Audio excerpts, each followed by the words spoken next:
Welcome to Snakes and Otters, a pointless discussion of eternal questions. Get ready, we're about to live in your head rent-free.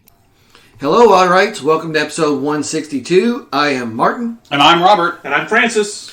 So, our history episode for the month of July is the next one in our treaties that shape the world. Yeah. And this is the biggie. We're treaties that shape the world, it sounds like fun with flags. It does a lot, doesn't it? It does, doesn't it? But come on. And I'm okay with that. I'm okay with that. We're okay with that. If you stuck with us this long, you know we always deliver. We always deliver. Yes. Sorry to interrupt your opening statement there. That's awesome, though. You did great. I like that. Treaty of Versailles. The end of World War I. As treaties go, this is the big one. That's the big one. Right. 1919.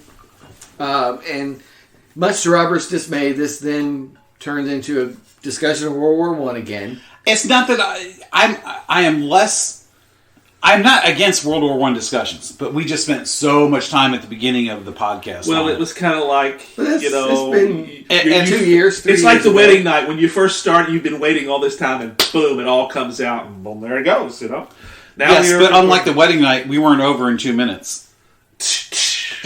He's here all week, ladies and gentlemen. Tip your waiters and waitresses. That's right. That's right. We let that one go a long, long time. Which should say Unlike the wedding night. Which should say something about our validity and our fecundity, gentlemen.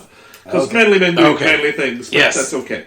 Yes, no, that was only. And besides, you guys were and still are way ahead of me on the reading for World War I. Just because I have so much crap to read in so many different genres that I'm always behind. Yes.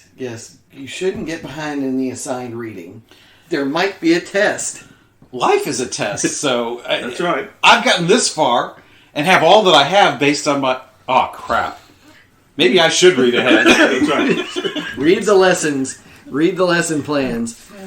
All right, anyways. We gave you a curriculum, a syllabus. We gave you a syllabus at the start. That's right.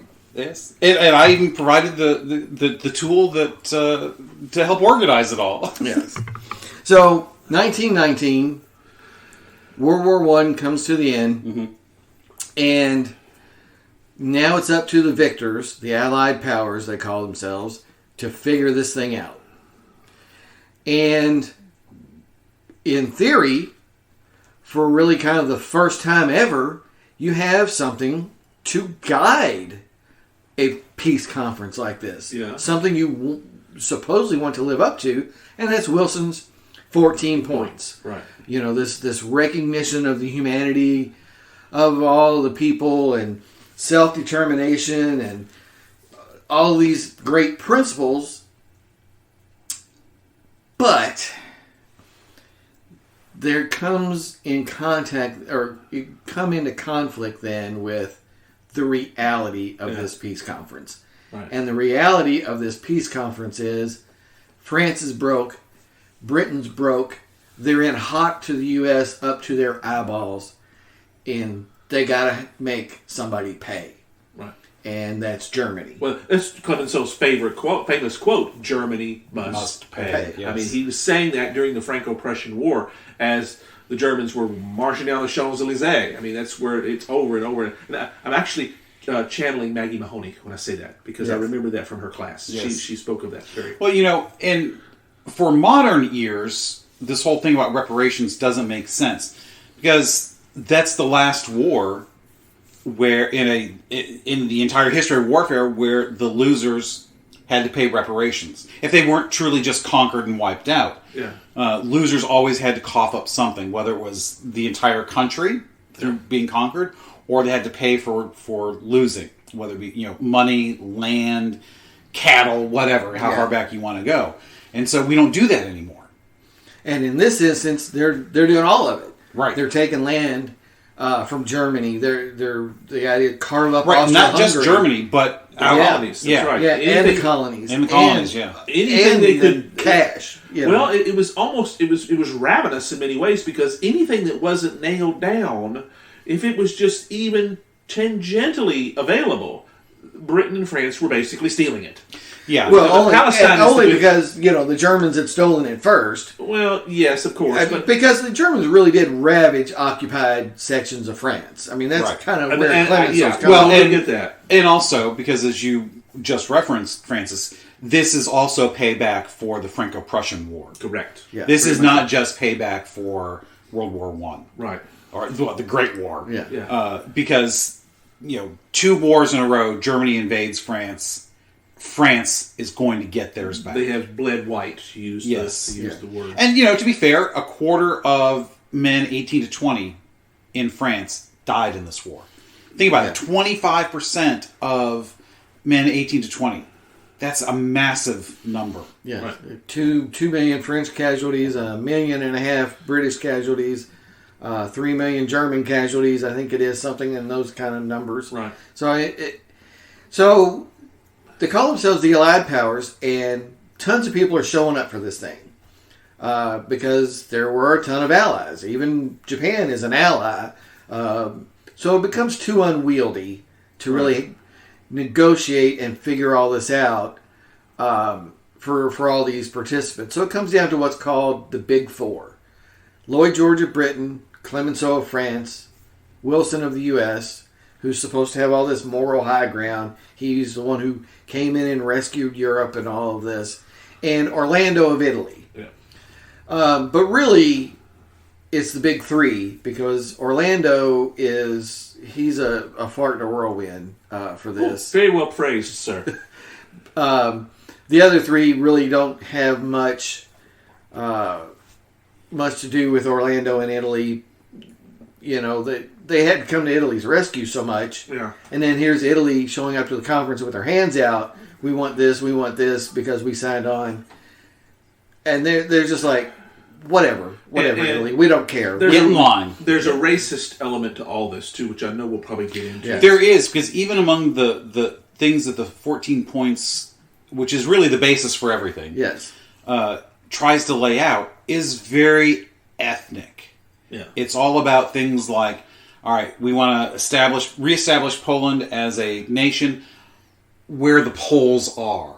Yeah. So it's worded very flowery, but the same with safeguarding the Austro-Hungarian Empire and the peoples there. It's all basically boils down to let's bottle those ethnicities up in their own territory and keep them away from the white people.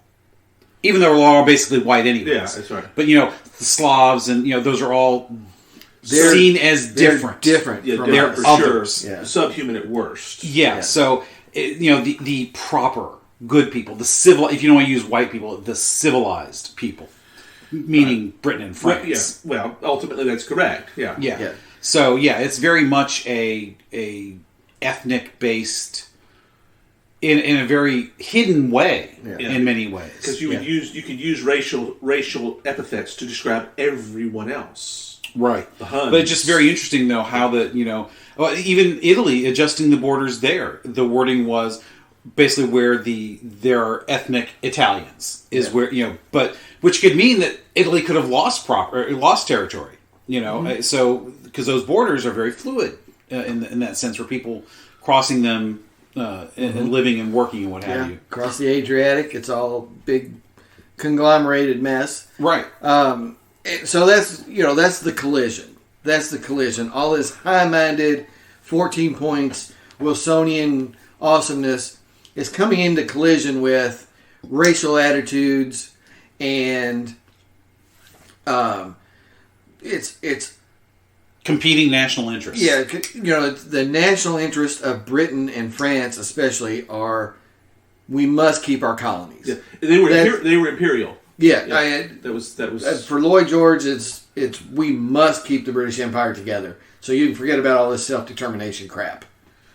And Wilson gave on all that stuff. Yeah. One, because he didn't care about people that were different colors either.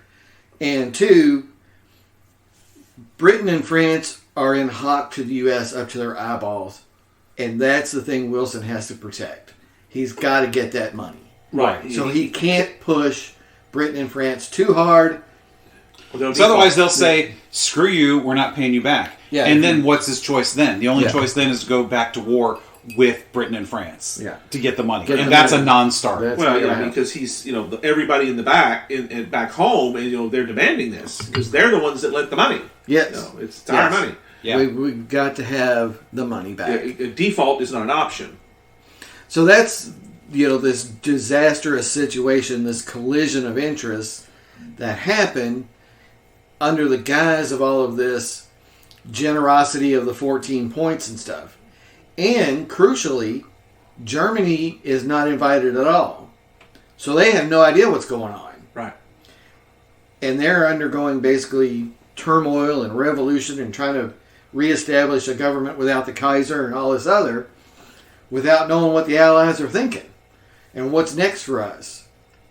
And we're not that beat, Yeah, that was always this myth in Germany of, we're not really that defeated. It was an armistice. It wasn't a surrender. Yeah. Right, That language came out quite a bit. No Allied powers set foot in Germany until after Germany ceded land. Yeah. So it's the people back home in Germany. They had a hard time understanding how they were the ultimate losers and so badly when nobody set foot in German territory, which is a valid point from one perspective. But they were defeated. They were beaten. Yeah.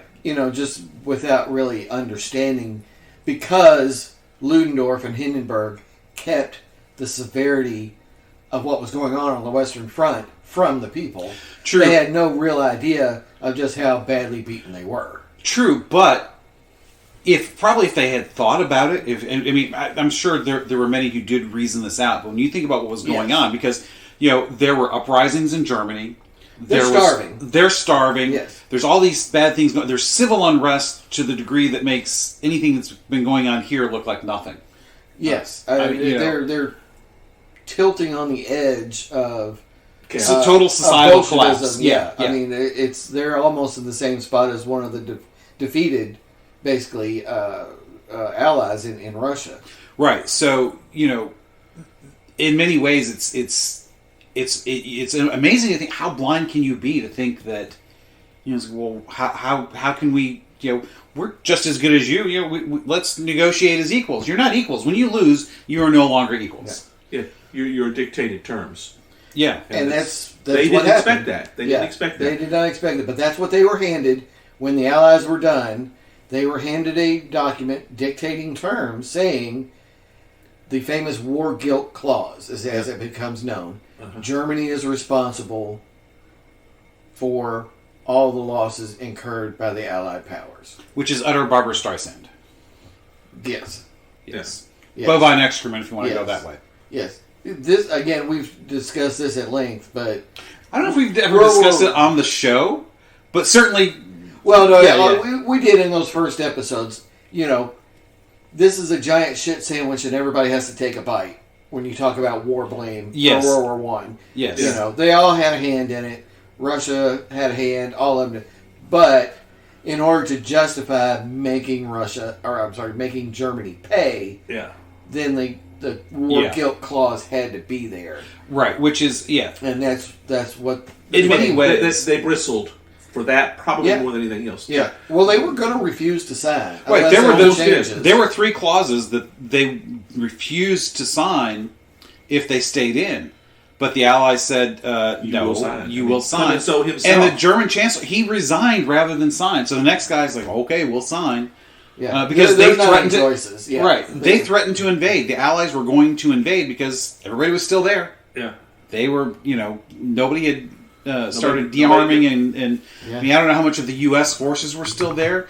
But Britain and France were absolutely ready to invade. Nobody had demobilized, so they were ready to roll.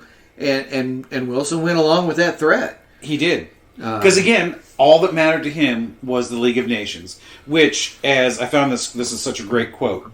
Teddy Roosevelt, in a January 1919 article titled "The League of Nations," it was published in the Metropolitan magazine, warned, if the League of Nations is built on a document as high-sounding and as meaningless as the speech in which Mr. Wilson laid down his 14 points, it will simply add one more scrap to the diplomatic waste paper basket. Most of these 14 points would be interpreted to mean anything or nothing. Yes. And that's all Wilson cared about was this, which just shows you, it makes you wonder, Was the man really competent at this point? Because, he had his health issues. I don't know how much of them were mental, but my God, he was so fixated on this that I think, if anything, if you want to lay the blame for what follows in the 20s and 30s and even into World War II, it's his fault. Yeah. It is absolutely his fault. Yeah, that's one of the things for all his high-sounding principles. And when you read the first 14 points, they don't sound bad. There's nothing. The majority of them, I think, when you start getting into how you're dividing up the territory, exactly. it's very questionable. But there's a lot of good principles there. That's right. When you talk at that principle level, most of them are things that we would agree with today. However, they are, practically speaking, they're just impossible at the time because you're asking people who do not believe in these things to abide by them. Right. Yeah. Which is just not going to happen. Right. And I'm usually not the one that says law has to follow societal means. Usually law makes society. Well, it's a mix. It's a mix. Because you got to have at least a core group to say, all right, these things need to change. Because, look at the changes in the world, in the U.S. in the last 10 to 15 years. They've all been initiated by small groups that have changed the direction of public discussion. That's right, yes. And they're committed because they also have the force of virtue behind them. So they think. Well, at least, yeah exactly. You have to. Some, not all. Well, I'm just saying, they presume it. Yeah, and then they have... Or they write it accordingly, so it sounds as if it's virtuous. Well, yes. Well, and again, that's presuming it. But they also often have societal organs like the media pushing these things so that eventually it does become law.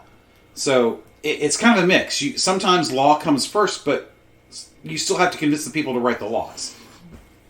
But it always starts with a small group. Yeah. The civil rights legislation in the 60s, it was the same thing. Yeah. And it's just, he's introducing this stuff into a world that's not ready for it. Yeah, that's and then exactly he's dealing with people again that, one, have no interest in it, two, look down on him, and three, hate each other besides. Right. But, Clemenceau and Lloyd George nearly come to blows several times, and Wilson has to stand between them. They're both sanctimonious I'd have paid money pricks. to be in that room. Absolutely. So they're both sanctimonious pricks, and then Wilson's the biggest sanctimonious prick of all of them.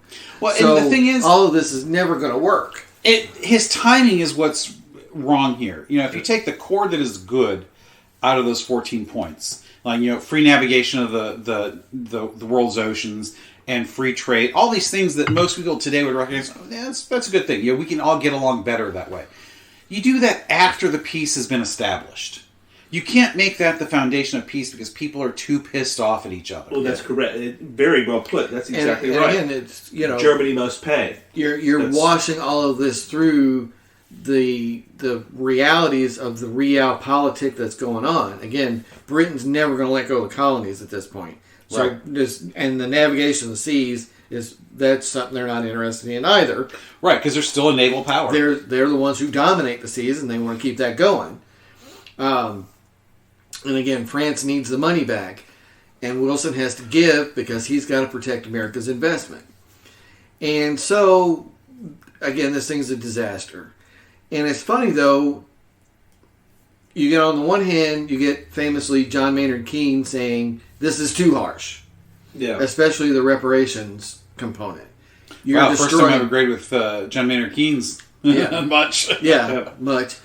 But then on the other hand is Ferdinand Foch saying, it's too lenient. It's just an armistice for 20 years. We're going to do all this again. He's, of course, they're both right. Yeah, that's right. You know? Because it's too harsh, you're going to come back in 20 years. Yeah. You're not coming back in 20 years because it's too lenient. Yeah. If anything, one thing we have learned from this and its resulting mess, which is Nazi Germany in World War II, is that you make friends or at least lasting peace with people you have economic ties with. That's right. The outlier is Putin. He's not the norm anymore. Right. Even though we have because we've had a longer amount of peace in Europe than probably almost at any time. Because we've gone 80 years, almost a full 80 years now, without any wars directly in Europe. And that's almost unheard of in European history. The Yugoslavs falling apart in the 90s. Right. Well, that's a civil war kind of a thing. Yeah. And that is an outlier itself. Yeah, yes. Because Yugoslavia it's a made-up nation. Right. Yeah. I mean, you can say all nations are made up, but I mean, it was literally, well, we don't know what to do with all these people because they're all fighting amongst each other, and let's just put them all together. Right. And let the communists have them, you know. Well, when you had leadership like Marshal Tito, of course, it's able to happen. Right. But, so, you know, and after he leaves, Yugoslavia aside, boom. The major powers in Europe, they don't go to war anymore because they're too economically tied to one another. It's too disastrous for your own economy, which is what Putin is finding out now. Yeah, and they all have real consensual governments now. Yes, and that's another thing. Yeah, unlike at this point where really war for the glory of the leader is no longer a thing. Yeah, right. Yeah, it's been repudiated, in fact, as an ultimate form of tyranny. Yes, because it kills your people. So, for the listeners, let's talk about some resources on this topic. We got a stack of them here. Among Francis's and my favorites, The World Remade, American World War I, G.J. Meyer. Yes, Meyer is the ultimate accessible author. Is that Meyer boy bothering you? Sorry, that's all right. No. The boy, just segue here. The boy and Mrs. Robert and I, we watched Better Off Dead recently. He finally found the DVD and we watched it. So now he understands where like 3/4 of all the things we quote around the house come from. Is that Meyer? You wash your hands on your own time. That's one of my wife's favorites. I want my $2. Yes. I want my $2. So this is a huge one again, more from the American point of view. But it's comprehensive too. Yes, Wilson and his role in the conference. It's the sequel to the first book Meyer wrote, The World Undone, which is the war itself. Yes. And it is very organized so well. It allows you to have a narrative, yet it has at the end of each chapter certain topics that allow you to go deeper on those things that are related. And best organized book on this I've ever read. Yeah, it's a great one. I really love the portrait of Edward House, the main advisor to Wilson through much of this era, much of this period. So we can blame him too? Oh, yes. A lot of that stuff is his pie in the sky. He's going over to Europe and meeting with all these diplomats, and they're like, humor him because he's got Wilson's ear and we need Wilson. But we don't really give a hoot about any of this crap he's talking about. Yeah. So he really got suckered, bought a bill of goods from the Europeans. Another excellent, a little bit older, but a very comprehensive book on the subject, Paris, 1919 by Margaret Mcmillan. It is more broadly based in its perspective, more about the Europeans, but again, very, very comprehensive discussion. This book here we've mentioned once before on the podcast, and I blogged about it on our blog, but 1917, Lenin, Wilson, and the Birth of the New World Disorder by Arthur Herman. Again, this is about America's entry into the war and focuses on Wilson. He's done other stuff, hasn't he? He's our guy that also did one of our other episodes, To Rule the Waves. That's it, yes. And he's the author of the one, How the Scots Made the Modern World. That's it, yes. Yes, that's right. And which I love that book. Yes, love that book, and I love To Rule the Waves, and because let's face it, if it's not Scottish, it's crap. That's why it's crap. So Arthur Herman is awesome, very knowledgeable and excellent writer, and that's a very good book. But again, it starts before the conference, but of course it goes all details into the conference and Wilson's participation. Well, and one of the things about that book in particular too is Lenin is part of that book, whereas a general rule, he's nowhere to be seen. He's too busy back in Russia. Right. The Russians do not participate. They do not participate. Exactly. That's one thing I want to make sure. Russia's not able to participate in Russia at this point. Well, and the interesting thing, again, it's a little bit topical. They've already made their peace. They've already made their peace. But the interesting thing, because again, as Sam Clemens liked to say, history may not repeat, but it certainly does rhyme. Yeah. So after they've made their peace. Russia, as we think of Russia at the time, broke apart. So Ukraine sends representatives to Paris as part of all this. Because, again, they're thinking they're going to be independent again, as they were hundreds of years before. In Russia at the time, there were a lot of semi-autonomous, but not really, regions. Because, again, a country that large, it's hard to... You can't govern that quite as directly as we like to think you can. Yeah, back especially then. then. Especially then, yes. So, and here we are 100 years later, basically refighting those same things. Yeah. Well, we aren't, but it's just I find that fascinating that Ukraine was there 100 years ago trying to secure their independence. Yeah. Right. Again, dozens of nations show up. Yes. And dozens of peoples, representatives of these different areas show up. Japan is an allied power. They come. They want Wilson to push for racial equality. They don't get it. Wilson doesn't give a hoot. So they go away from the conference very discouraged. But they do get the German territories in China, which pisses off China. Yes, so China's wanting protection from Japan. They don't get that. Again, leading to World War II. Right, and leading to the things we have today, where they don't trust anybody in the West. Right. They've been shit on by the West for all this time. Let's take advantage of the West for money, and otherwise don't listen to them. Right. Japan again walks away from the conference.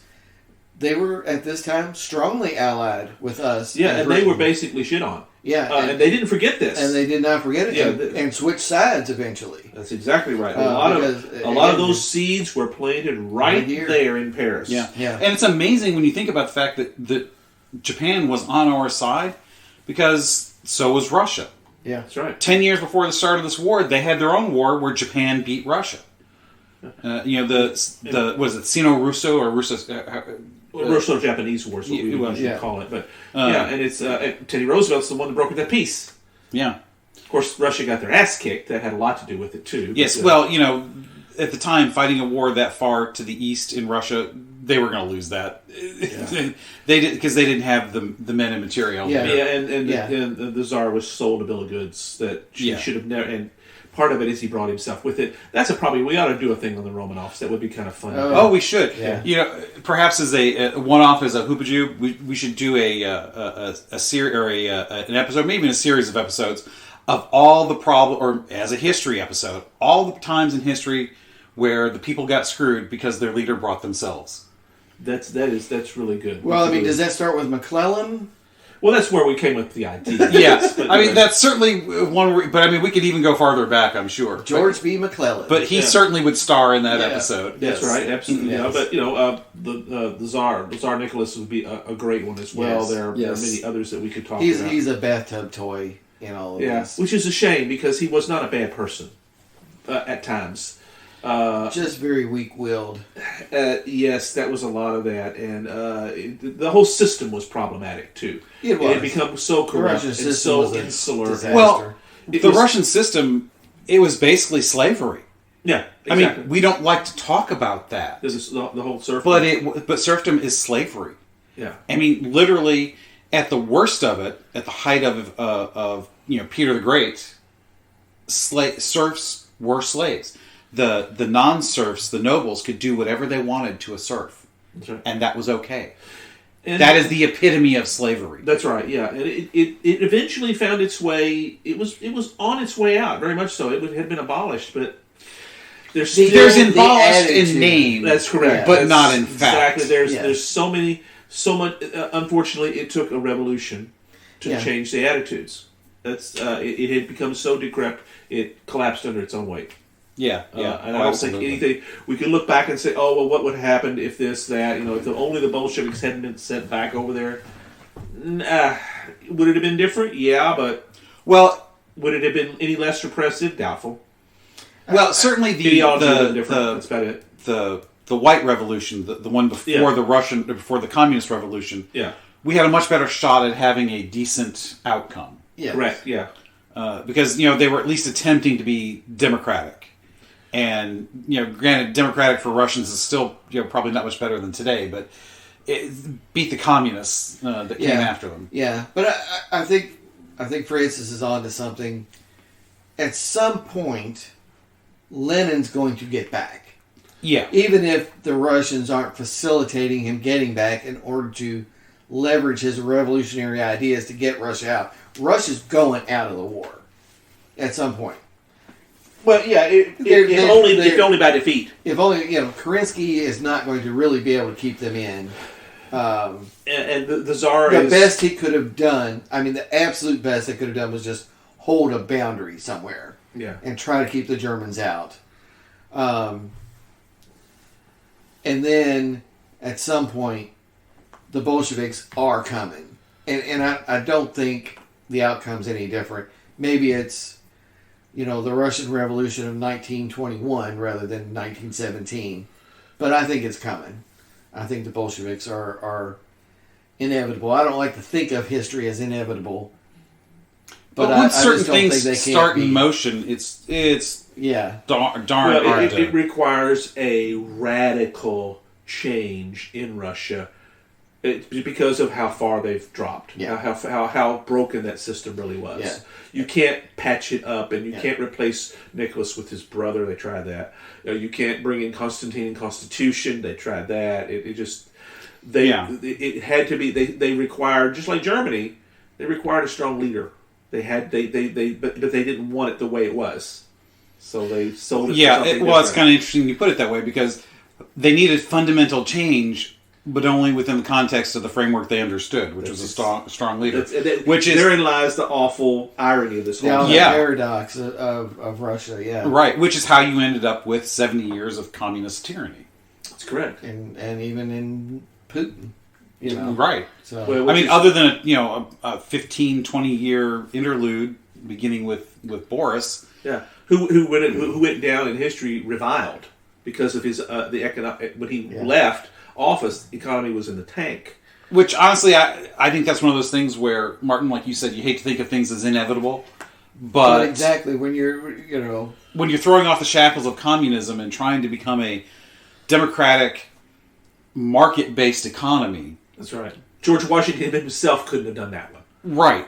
Because it's too different, and you still have the Russian mafia before communists fell. So who's got the money to become the new capitalists?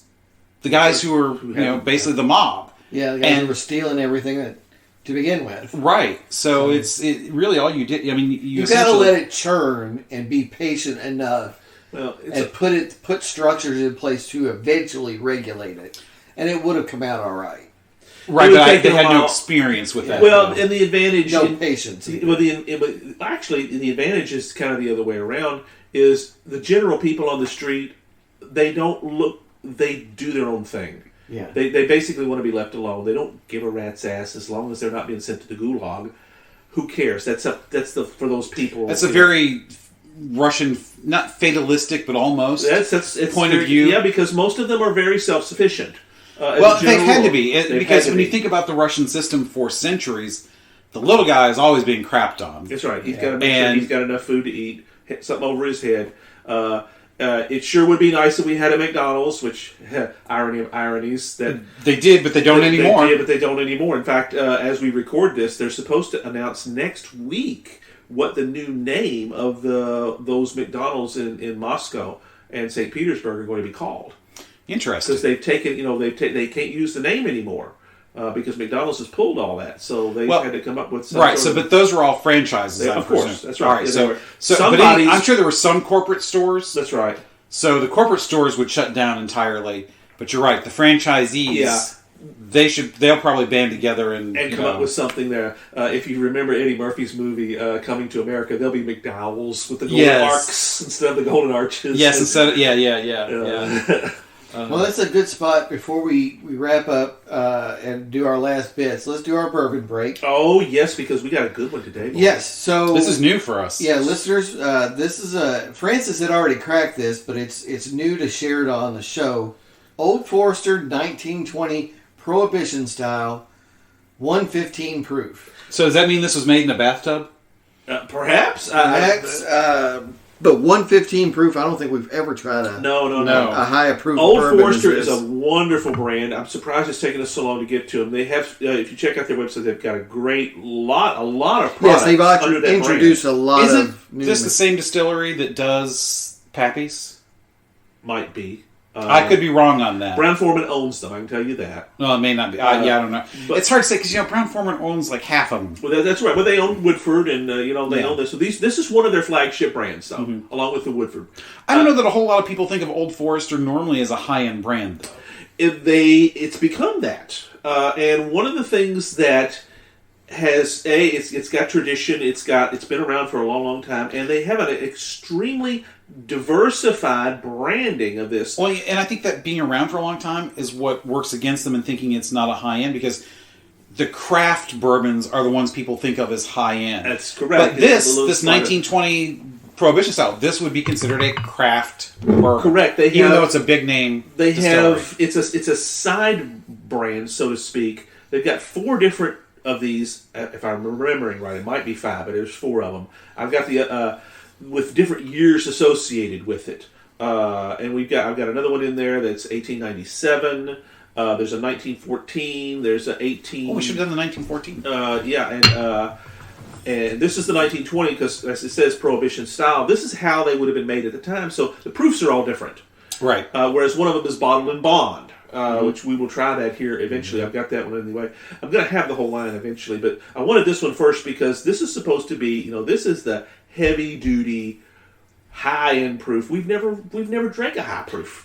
Normally, I'm not a mixing bourbon kind of guy, but you almost have to mix something because at 115 proof. That's right. We're all we we're all did drinking some this ice. nice. We're all doing ice on this one. Yes. None of us had the courage to go neat with this one here because if we've got any more episodes to record, we'll be sloshed. We probably should go with the lower proof for some of these later ones, but it has got a potency to it. Gentlemen. Potent is good. It's high flavor. I'm getting some chocolate from. I get some sweetness. I don't necessarily sweet. get It does a whole have lot of sweetness chocolate. to it. You're absolutely so right. there's sweet, and to me it's a little bit chocolate. It's got a good rich color. Yeah, it does. There's a depth to it. It seems to be. Its bite is richness. more distinct than some of the others. It's not as smooth as some of the ones we've talked about in the past, like a Basil Hayden. Right. It's not nearly that smooth. That's down like 80 proof. It's way different. Yeah. But it's got a good impact on me. I get a whole lot in the mouth and a little bit in the nose, depending on how much you let it sit on the tongue. Yeah. It'll shoot up your sinuses really quick. Yeah. But letting it sit on your tongue is really good. You get a really good amount. Exactly. I'm not getting a whole lot down the throat. I mean, it's warm, but it's very subtle there. Yeah. You're It's getting all this most in the mouth. It's most through the mouth. You're exactly right. It's a good complex flavor. Yes, that's a good way to put it. It's not like one note, real heavy. It's complex. It sticks around a while. Yeah. Sweet, chocolate.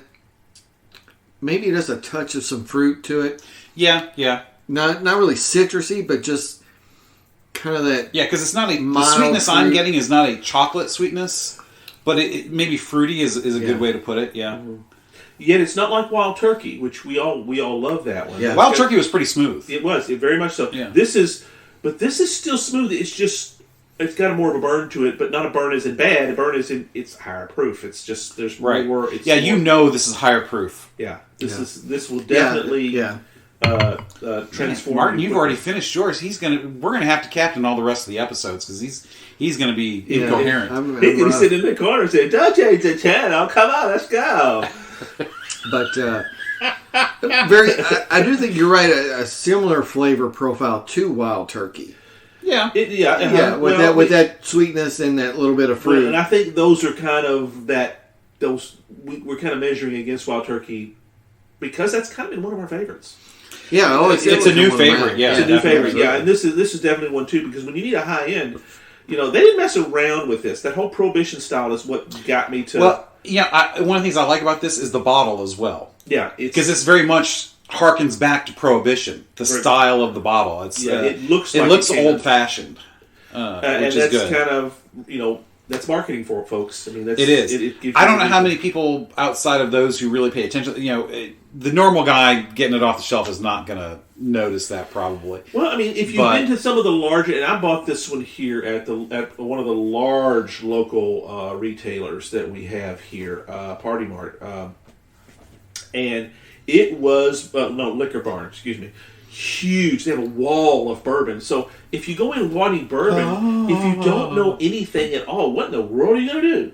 Right. Are you going to go to the bottom shelf and buy some ancient age? But you know what? I've noticed. I hope not. That you can't use the shelving anymore. Not entirely. That's correct. You can't. Because I have seen like Woodford put like on the next to bottom shelf, and I'm like, either somebody doesn't know what they're doing, or they just had an open spot, or whatever. Yeah. Now, to some degree, the very lowest end are all, the VOB is always on the bottom. Right, yeah. And, the very expensive stuff is always on the top. But, even then, that it just is not It's not completely that. You have to look at price, and it's just, but when you have so many things like this, I mean, this is one of 4 of these specialty Old Foresters amongst like 5 other Old Forester brands. Yeah. Well, what in the world are you going to do? Well, you're going to be drawn in by the marketing on the package. Oh, yeah. And that's, to me, when I see 1920 Prohibition style, boom, I went for it. Yep. That was a no-brainer for me. So what does this one run, roughly? This one here is about $30. It's not, That's not bad. I think there's a couple of these specialty ones that run a little bit higher price point. In like the 1883 style or something a little bit higher. This one may be a little bit more than that because it depends on proof. The higher proof is a higher dollar. It's not much. It's just a few more dollars. Yeah. But whereas this one here, that's the 115 proof. That one was probably, I want to say 33, 34. Whereas it's still pretty good for a $4 cheaper. I got the whichever the one which we'll probably try next episode. It's 1897, I think it is. Yeah, okay. And it's like 80 proof, 85 proof, something like that. Well, of course, there's going to be a price difference for that. Right. Yeah. Price probably is where they're, because again, you get a large retail operation like that. They're not going to know everything, but they're probably delineating more on price rather than quality of bourbon. Because as we've come to find out, price is not the determinant of quality anymore. Now, if you want to spend $25. There are a huge number of awesome quality bourbons to get at that price point. Yeah. Starting with Wild Turkey. That's right, from 25 to about $40. There's plenty. If you get above 50, there's fewer of them. Yeah. I mean, if you want to do that, you want to spend $55, go for it. But if you don't want to, you are still going to find quality stuff that's very enjoyable. Again, with really nice complexity of flavor like this or like the Wild Turkey. Or the Basil Hayden. That's correct. It's still a $35 bottle, which is what it was 30 years ago. Yeah, and it's much lower in proof. It's like an 80 proof. 80 proof, exactly, which is, light years from this with regard, and yet they're both excellent. Yes. But you can drink Basil all night long without, barely a ripple. This bad boy here. I don't know about that. I don't know about that. This bad boy here. You spend much time drinking this one here. Yeah. Yeah. You'll stop feeling your feet. Awesome bourbon break, guys. Very, very nice. Thank you. Yes, sir.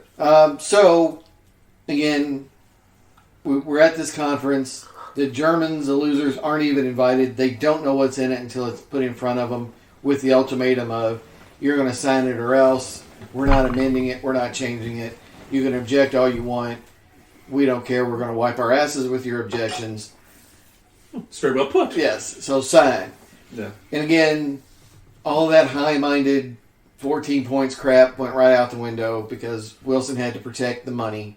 Yeah. He had to get where Britain and France could get money out of Germany to pay back the loans. One of the ironies, too, is one of the 14 points was there would be no more secret agreements, no side deals, and things like that. Yeah. And this whole process was nothing but side deals. In fact, that's right. why they all showed up, is I want my side deal here. Yeah. And Palestine was probably the biggest victim one of the biggest victims of this the whole whole thing. Ottoman Empire being dismembered. I mean, it was... And no self-determination, no nothing there. That's right. They And- totally screw. Well, again, not only are they not white Europeans, they're not even Christians. Yeah. So of course they're not going to get any consideration. France and Britain on the side, spheres of influence. They come up with that idea. Yes. And basically they carve it up between the two of them. Yes. The Basically, they set the stage for modern terrorism. That's exactly right. That's exactly where I wanted to go with this whole treaty, and we've said it in the past, but this whole treaty, this whole process, is what screwed over 100 years of history. Yeah. Now, granted, I said we've had 80 years of peace in Europe. Yeah. Since 1945, but that's about the only place we've had peace. And look at what happened in Europe to get that peace, and it's all because of this. And then everything else that's gone on in the world since 1945, you still trace back to this. Yeah. Absolutely. Yeah. They were screwed over badly, and I mean, just watch the movie Lawrence of Arabia, for goodness sakes. You see that Lawrence, for all his high-minded ideals of self-determination for the people of Palestine and the Arabian Peninsula, it's gone. It's gone immediately. They're sucked up. They're consumed, and you've set the stage for when things do eventually break apart. The hatreds of that area, there's still no peace there. Yeah. It's a huge failure, but Wilson does get his League of Nations. Yeah, that's all he wanted. And then everybody goes, okay, so what? Promptly goes home, and Henry Cabot Lodge tells him that's never going to pass. Yes, the U.S. does not ratify this treaty, do they? That's correct. Yeah. So the U.S. has to sign separate treaties with Germany and what's left of Austria. Right, because if the Senate doesn't do its 2/3 majority, this treaty is a non-starter. Because remember, in the U.S. under the Constitution, treaties take the force of the law of the land, and under some interpretations of the Constitution, they override everything in federal law. And so, if the Senate ratifies this treaty, that's the fear is Congress loses its ability to declare war. Right. That the League of Nations gets to declare war, and by the way, America, you're going with us. And that's the reservation. Yeah, that's what they believe. The Senate, So the Senate breaks into several factions over the treaty. Yeah. There's a faction that'll do whatever Wilson wants. Yeah. There's a faction that primarily of Republicans, but they're called the reservationists. They're willing to pass the treaty, but with reservations. And then there's a smaller set of irreconcilables. They're never going to vote for it. Yeah. Those are probably all the Roosevelt supporters. Probably so. It came close. And Wilson really is the one who torpedoed it. If he had moved just a little, the reservationists and the Wilsonians could have had enough to have the majority and gotten it passed. But he told his people, don't move. Yeah. Don't give in. It's up or down as is because my shit don't stink. Yeah. And it goes down to defeat. It was close, and if he had just moved a little, if he'd have just understood that there's a give and take to consensual government, that it can't be all his way or the highway, it could have passed. America could have participated in the League of Nations, and the League of Nations may have considered to continue to thrive instead of. Didn't we have representation in the League? We never formally joined the League. I was thinking we had representation there. I'm a little murky on that period of. And the League was without. Where was the League based? In Geneva, I believe. Yeah. Okay. It was toothless. It failed. Yes, that was one of the problems with it. It was toothless. Which is ironic. When there was aggression, there was nothing they could do about it. Right. It being toothless, it's ironic because that's part of the problem that in America is, well, what if they go to war and they take us along with? But it's toothless. It's never going to happen. Yeah. It's just something that there's the opposite of what everyone thought. It was something totally different. There's a couple of things really interesting that about the whole treaty thing on the U.S. side. One is that it's Wilson's thing, but the U.S. doesn't sign on to it. But the other is, there's two other things. One is this whole idea that treaties are the override the law of the land. That interpretation. I think that's a fascinating point of American government that needs to be covered more. That's right. Yeah. Because we've been at peace, we haven't signed very many. So well, there's been a lot of treaties we have signed, though, but not all of them get ratified. So, like, look at the Paris Climate Accords. You know, one of the reasons why people in the U.S. were so against that was because that would become, again, under certain interpretations, it's never been tested at the Supreme Court. That does override anything that is previously the law of the land. And that could be the law of the land. Exactly. Right. So, depending, and I don't know if the founders realized what they were writing, or if it was intentional. Because, again, without it having come, we've never had to test this. That's right. Because you're basically making law through an external process that bypasses Congress. And you don't even get full congressional approval. Because only the Senate votes on it. The House has absolutely nothing to do with treaty approvals.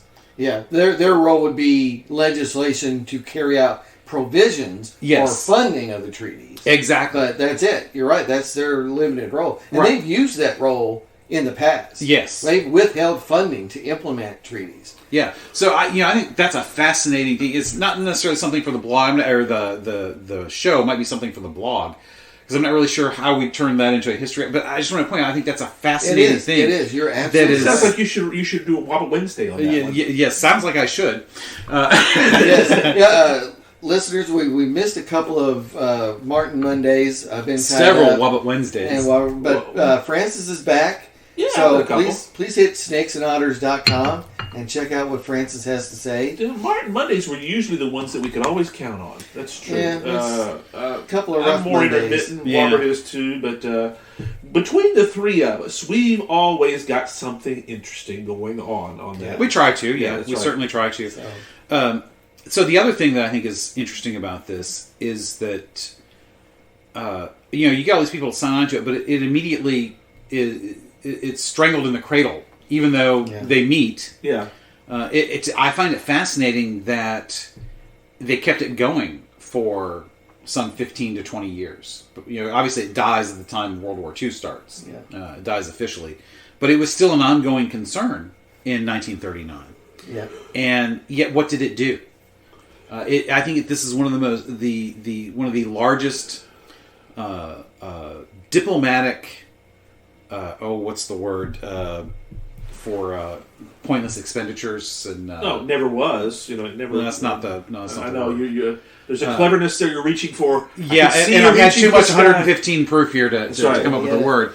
But it's. I thought that would make you smarter and quicker. Apparently not. Well, apparently you can only go so far with one's brilliance, and then that's true. We all have our upper limits. Yes, but it's just boondoggle. That's the word I'm looking for. See, that's the word. You did not reach such thing. You just took a moment. It's one of the biggest diplomatic boondoggles in history. Oh, okay. That was worth the wait because that's a very good phrase. Because it is just it's pointless. It's absolutely pointless, other than it gives cover for all the side deals that can go on. Because once you get a bunch of diplomats together in the same room, of course they're going to try and screw over everybody else. That's right. So yeah, the whole thing, to me, if you want to say anything, I mean, you can say a lot of bad things about Wilson, but to me, we've said most of them. No, we have not even exhausted. We have not come close to exhausting that. Trust me, but we have said a great number of things about Wilson, pointing out how bad he is. Yes, but this is, I think, the worst thing that he did by far. He's probably our biggest piñata, with the possible exception of John Stuart Mill, but he's coming. So. He's coming. And, George McClellan. George McClellan is true. That's right. Yes. Those are we love to hit the McClellan piñata and the Woodrow Wilson piñata. But with McClellan, it's far less vitriol. Yes, it's more of a fun. Well, I mean, he did less damage. That's true. He did. Well, yeah. Or you could say he allowed more damage to continue because he did less damage. But yeah, that's very well put. So. Yeah. Well, it's the irony of McClellan. That's right. He's full of ironies.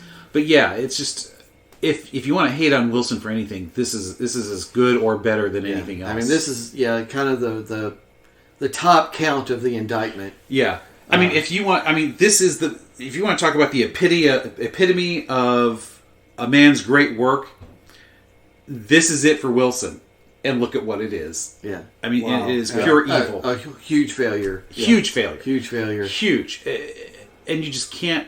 I just don't think you can underestimate the horribleness of it, given what follows. Yeah. And again, a very, very unique thing in that you're going into this with this idea of we've got principled guidance that we want to work from. Right. Which is so unlike any other That's right. treaty in history. Some of it's really good. Yeah. It is. And to fail so miserably, spectacularly against the very high ideals that you promote is almost unconscionable. It's just it's beyond. In classes where we've talked about this back with Maggie and just anything else where it's come up, it's always been presented as, everybody else thought it was a joke. They only signed on to appease him because he wouldn't let it go. Yeah. And he wouldn't let it go because, he's arrogant ass. Well, I mean, he thought he was the savior of the world. Right. He was the second Jesus. Yeah. Uh-huh. Well, it's the progressives' common trait. Yeah. Is this Messiah complex. And I know better, and I will save all of you. Exactly. Exactly. And Wilson was the epitome. And again, this failure is the top count of the historical indictment of Woodrow Wilson. Absolutely. I mean, you could start there and end there, and it's enough to indict him for all eternity. Yeah.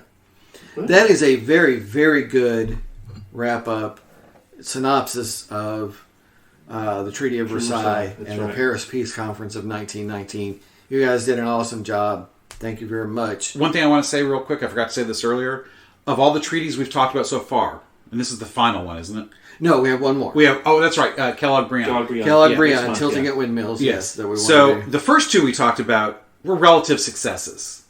This, I think, has got to be categorized as the worst failure of the four. I mean, it was probably the highest stakes of all. Yes, absolutely. Yeah. Absolutely. So there's an irony for you on that. I think that's I love how you tie that back together because this is our 4-part miniseries. Yes. On famous treaties. So, Francis, buddy, what is next time? We are going to do Code of Honor next time, but we're going to do it a little differently this time. In ways we've done before. In ways, yes, that's right. We're still each picking our own quotation, but we're going to do a theme one. We do this occasionally. But we're starting this month our long reach on different philosophers, famous philosophers. And our intention is Don't zone out, listeners. It'll be good. It'll be good. I see. We're going to convert everybody to realize this is some great stuff. And to do that, we're going to make the Code of Honors, this whatever philosopher we're talking about that month, we're going to do famous quotations from them. So we introduce you with the quote. We introduce you with the quotes, and then we go into week. the guy. Because it just so happens they're all guys. Yes. Women got better things to do than sit around and talk about this kind of stuff. That's exactly right. They're too busy running the world. That's right. And making sandwiches. Oh my God. Oh. Well, there you go. You lost your female list. Damn it, Martin. Yeah, all three of them. All three of them. Oh my gosh. Well, yep, there goes that demographic. Okay. But seriously, you'll love it. Be here.